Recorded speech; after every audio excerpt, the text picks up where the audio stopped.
Assalamualaikum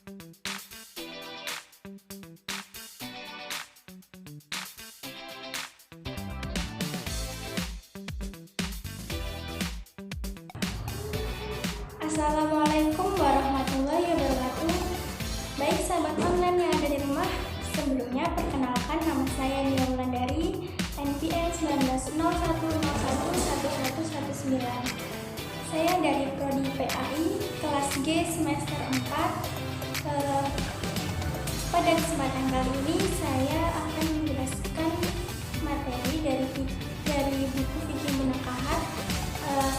Yang di sini saya menjelaskan materi pertama peminangan dan rafa'ah, yang kedua rukun dan syarat pernikahan, yang ketiga akad nikah, yang keempat wali dan saksi, yang kelima kedudukan mahar, dan yang keenam poligami. Video saya kali ini bertujuan untuk memenuhi tugas UTS mata kuliah dengan dosen pengampu Bapak Muhammad Ali. Oke, langsung saja kita masuk ke pembahasan peminangan dan rafa'ah. Peminangan itu apa sih? Peminangan adalah proses pernyataan ingin meminang tangga antara dua orang laki-laki dan perempuan yang dilakukan sebelum pernikahan, baik melalui wali maupun secara langsung. Tidak ada dasar yang jelas dan spesifik tentang keseluruhan peminangan. Oleh karena itu, kebanyakan dari ulama menyatakan hukumnya mubah, walaupun di antara mereka ada yang mewariskan dengan mengatakan bahwa pinangan adalah tradisi Nabi.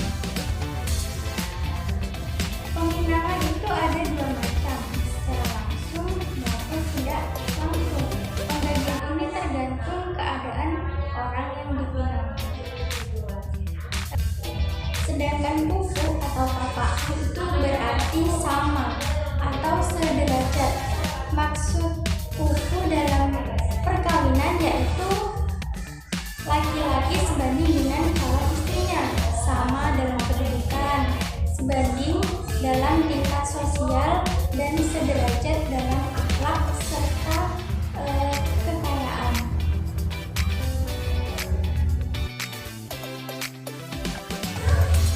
Materi yang selanjutnya yang kedua yakni rukun dan syarat pernikahan. Rukun pernikahan menurut jumhur ulama itu bahwa rukun perkawinan terdiri atas satu, adanya calon suami dan istri, yang kedua adanya wali dari pihak calon perempuan, yang ketiga adanya dua orang saksi, yang keempat dibuat akad nikah yaitu jaqob. Selanjutnya syarat-syarat pernikahan. Syarat-syarat perkawinan merupakan dasar bagi sahnya perkawinan. Apabila syaratnya terpenuhi, maka perkawinan itu sah dan menimbulkan adanya segala hak dan kewajiban sebagai suami istri. Nah, sedangkan yang dimaksud dengan syarat perkawinan adalah syarat yang bertalian dengan rukun perkawinan, yaitu syarat bagi calon mempelai, wali, saksi, dan ijab kabul.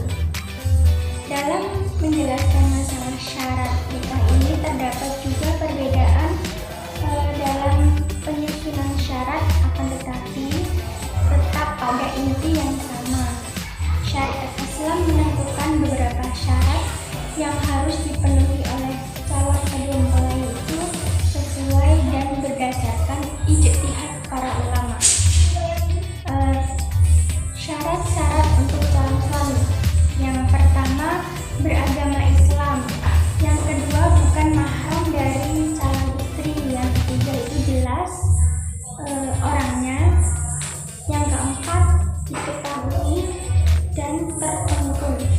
Yang kelima, calon laki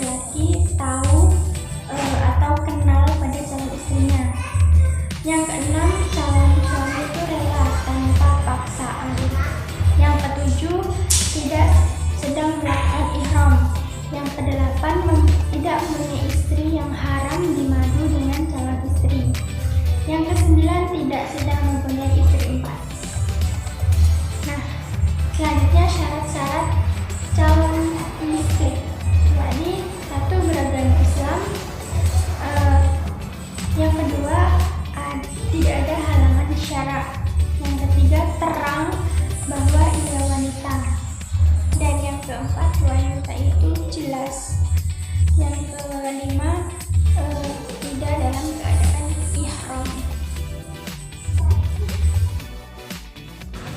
Materi selanjutnya yakni akad nikah dalam Islam. Akad nikah secara sederhana dapat dipahami sebagai sistem simbolis tetapi bernilai sakral. Proses akad nikah mengisyaratkan bahwa telah dipertemukannya kedua pasang manusia laki dan wanita. Itu pertemuan itu diikat oleh Allah. Ijab yakni pernyataan kehendak, sedangkan qabul pernyataan kedua yang dinyatakan untuk menyebutkan keridhaan dan kesepakatan. Inilah makna akad nikah. Simbolisasi dalam ijab serta qabul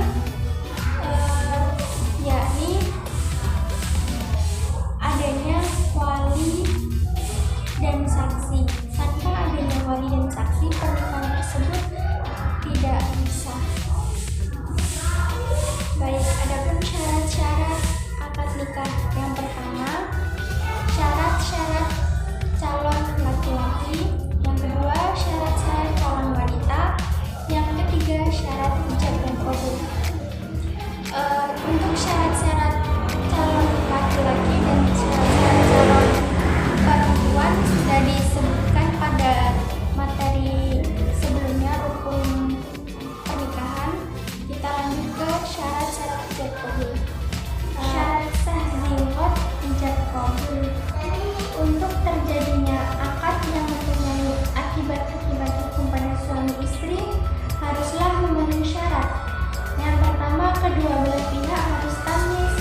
Yang kedua, ijab qabulnya dalam suatu majelis, yaitu ketika mengucapkan ijab qabul tidak boleh diselingi dengan kata-kata lain, atau menurut adat dianggap ada penyelingan yang menghalangi peristiwa ijab qabul. Tujuan akad nikah. Apa sih tujuan akad nikah? Yang pertama itu menggapai ridho Allah. Yang kedua, bukti taat kepada Allah untuk mensyahkan sebuah pernikahan, karena zina itu merupakan dosa besar. Yang ketiga, untuk mewujudkan hasrat cinta biologis, psikologis yang dihalalkan dan diberkahi oleh Allah. Yang keempat, membuka pintu gerbang untuk membangun keluarga sakinah, mawaddah, warahmah. Yang kelima, menjaga ifah kehormatan diri sebagai manusia beriman. Dan yang keenam, selamat dari berbagai penyakit dan fitnah sosial. Yang ketujuh, memperbanyak umat Rasul. Dan yang terakhir, mempersiapkan keturunan sebagai regenerasi dakwah. Dan masih banyak lagi. Selanjutnya, materi tentang wali dan saksi dalam pernikahan. Wali dalam pernikahan adalah orang yang mengakadkan nikah itu menjadi sah. Nikah yang tanpa wali adalah tidak sah. Wali dalam suatu pernikahan merupakan suatu hal yang harus dipenuhi bagi calon mempelai wanita yang bertindak menikahkannya atau memberi izin pernikahannya. Wali dapat langsung melaksanakan akad nikah itu atau mewakilkannya kepada orang lain. Syarat-syarat menjadi wali itu muslim, balik, laki-laki, orang merdeka, adil. Macam-macam wali dalam nikah. Wali dalam pernikahan secara umum itu ada 3 macam. Yang pertama, wali nasab, yakni orang-orang yang terdiri dari keluarga calon mempelai wanita dan berhak menjadi wali. Yang kedua, wali hakim, yakni orang yang diangkat oleh pemerintah untuk bertindak sebagai wali dalam suatu pernikahan. Wali hakim dapat menggantikan wali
yang mewajibkan calon suami memberi mahar kepada calon istri. Kedua, adanya hadis Rasulullah yang menyatakan bahwa laki-laki wajib memberi mahar kepada calon istrinya. Ketiga, pelaksanaan akad nikah melalui ijab kabul dengan pengucapan yang jelas diperintahkan oleh hukum perkawinan Islam dan KHI. Berdasarkan keterangan di atas, syarat sah mahar adalah sebagai berikut. Yang pertama, mahar tidak merupakan barang haram. Tidak sah mahar berupa khamr atau babi dan seterusnya. Yang kedua, tidak ada kesamaran. Jika terdapat unsur ketidakjelasan, maka tidak sah dijadikan mahar. Seperti mahar berupa hasil panen telur pada tahun yang akan datang, atau sesuatu yang tidak jelas seperti mahar rumah yang tidak ditentukan.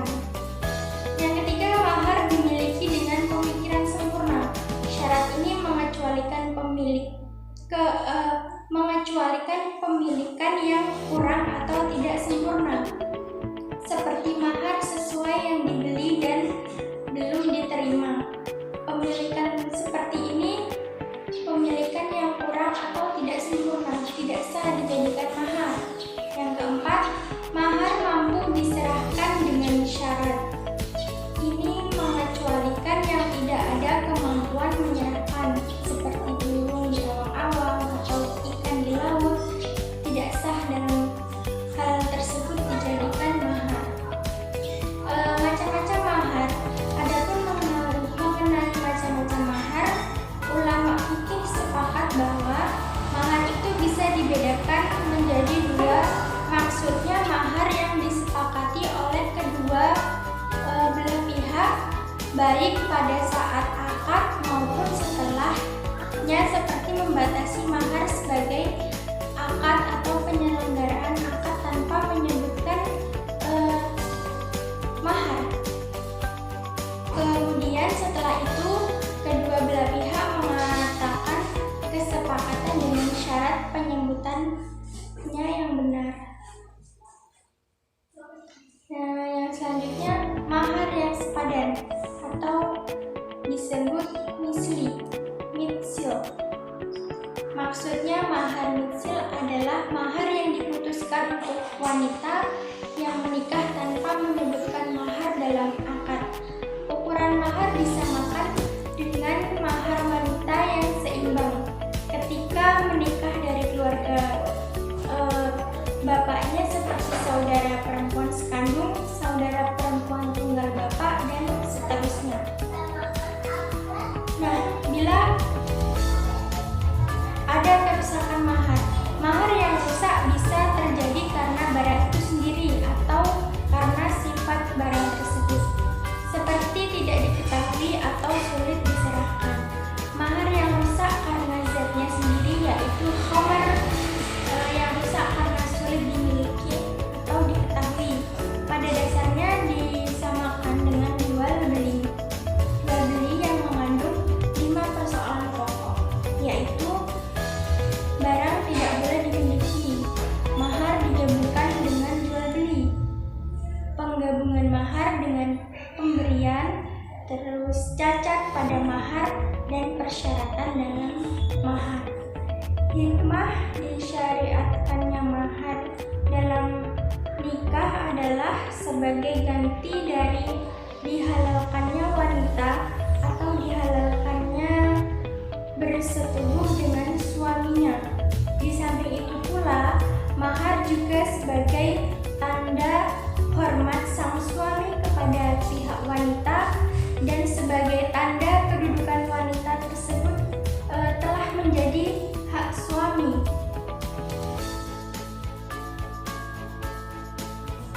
Baik, materi yang selanjutnya yakni poligami. Kata poligami secara etimologi berasal dari bahasa Yunani, yaitu polus, yang berarti banyak,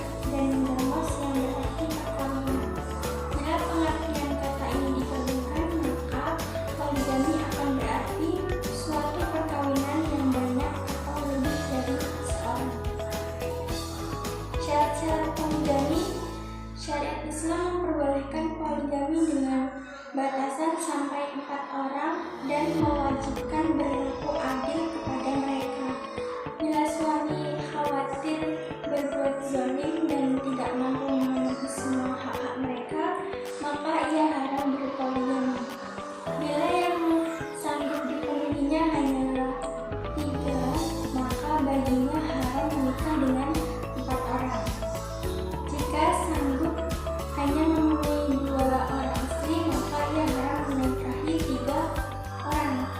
Begitu juga kalau ia mengkhawatirkan berbuat zalim dengan melalui 2 orang perempuan, maka haram baginya melakukan poligami. Dalam sebuah hadis Nabi disebutkan dari Abu Hurairah,